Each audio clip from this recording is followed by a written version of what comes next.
Good morning, everybody. I am absolutely thrilled to be here to kick off what is going to be an incredible day with great speeches and some incredible speakers as well.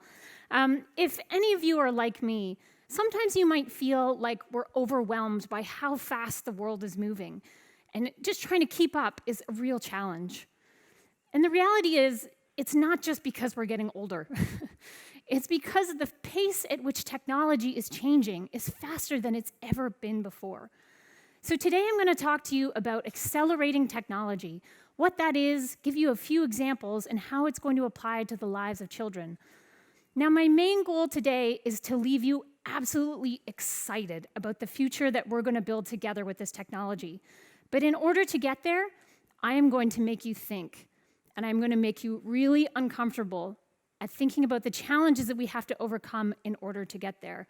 Are you guys ready for that? All right, yes, this is good. So how many of you have heard of Moore's Law before? Okay, most people. If you haven't heard of Moore's Law, essentially what it is just a graph of the progress of computing power over time.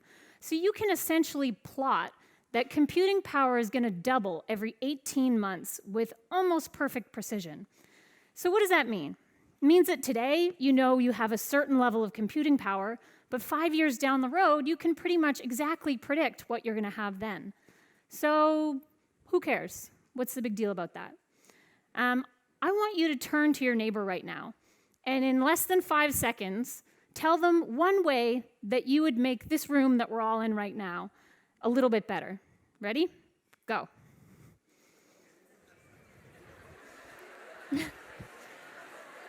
Ready? 3, 2, 1. All right, stop. So I'm assuming that some of you may have said things like, we'd have more sunshine, or the chairs would be more comfortable, or maybe there'd be more people, who knows? So now I want you to try again. In 5 seconds, I want you to tell your neighbor how you would make this room 10 times better than it already is.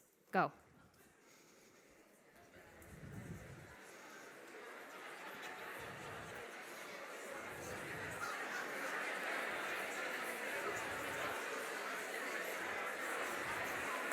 All right, 3, 2, 1.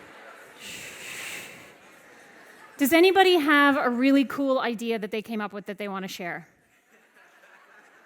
This guy? You're pointing at this guy? Say it out loud so we can all hear. Love it. I love it. Who else had a good idea?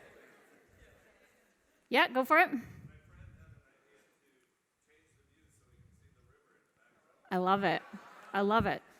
Some other things you could think of might be having virtual reality, having holograms of the people who couldn't make it. How about you over here? I love it.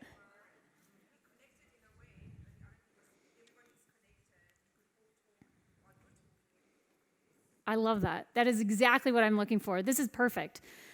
So when most people try to solve problems, they think of them in a linear fashion. So you can see like this white line here. They make the problem 10% better. And that's good. It's better. You have more comfortable chairs. But the type of thinking that you use when you're trying to make a problem 10 times better is totally different. Now, what typically happens in this case when you're using linear thinking is that you're trying to solve problems with the technology that you have right now. Right now, you have a chair, you can add a cushion, you can make it better. But in order to make a thinking chair that senses everything that you're doing and engages with the rest of the audience, you need more. You need technology that you don't have today, but you're going to have in the future. Technology that you can predict because it's on an accelerating exponential curve. And this is what we talk when we talk about accelerating technologies or exponential technologies. It's technologies where we can predict where they're going to be in the future and then think about how we can use that technology that we will have to solve the problems that we see right now. And so that's what I want to talk to you a little bit about today.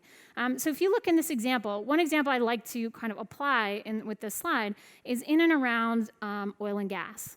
And so if you look at the oil and gas industry, they're thinking pretty linearly. They're, every year having a bit of better machinery. They're selling gas at a different price. And when solar came around, They were all kind of laughing. They're like, nobody's ever going to use this. It's never going to be good enough. You can't fly a plane on solar. It's too expensive. But the reality is the solar companies kept working because they knew that they were accelerating the world with exponential technology. And now what's happening is we are very quickly approaching this point right here, where the benefits of solar are going to outweigh the benefits of the old oil and gas industry, and then it's going to explode. And what you're going to find is that oil and gas is going to try to get in on this new industry, but it's too late. They will never be able to bridge that gap.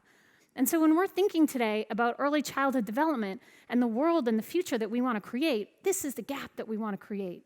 We want to solve problems and create these leaps and bounds like we've never done before. So today I'm going to give you a few examples of some of these different types of technologies and how they're going to create an absolutely incredible future for the children in our world. First, I want to share a bit of a personal story with you. And for this portion, I would ask that we don't tweet it and that the story stays within this room. Is that okay with everybody?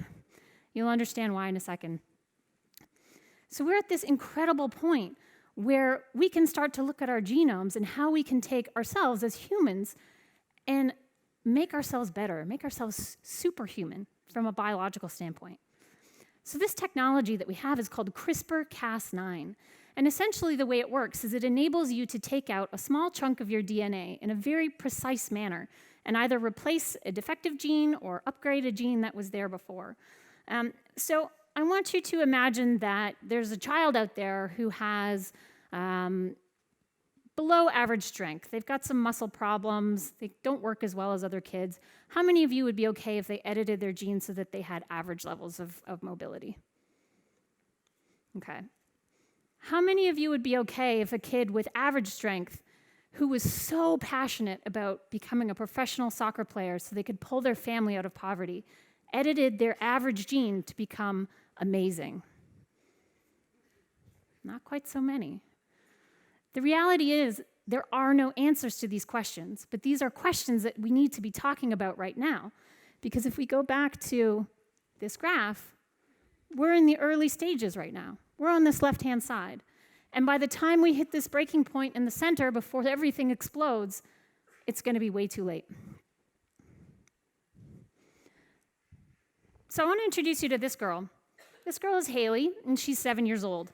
And she's quite famous right now in the United States. Has anyone seen her or heard of her story? Yeah, a couple of you. So Haley's famous because she has Poland syndrome, which is a syndrome that affects the construction of your hand and some of your pectoral muscles. And so she's actually famous because she's been pitching the baseball, the opening pitch, at a number of Major League Baseball games recently. And it's cool because she's doing it because she has a 3D printed hand. Now, 3D printing is one of the coolest exponential technologies out there. I'm not going to get into it too much today. But if you think about her, she's really only like 95% biological material. She's 5% plastic. So how many of you think she's still human? Okay, that's good. So it's an easy thing to say because she could take her arm off and then all of a sudden she's 100% biological and it's a little easier. But imagine if that arm of hers was actually connected right to her bones and right to her skin. And it wasn't just 3D printed, it was actually robotic. And it had sensors. And it enabled her to throw the baseball faster than anyone could ever do with just their human hands. Would she still be human? What do you think? Yes? Now, what if you took Haley's brain and put it in a 100% robotic body that she could control? Is she still human? These are some of the critical questions that are going to come out of some of this exponential technology. And one of those technologies is robotics. So one of the interesting things about robotics is that it's really all these robots that we're coming up with, they're okay right now. But in a few years, in say 20 years, robots are going to replace every single physical job that we have out there.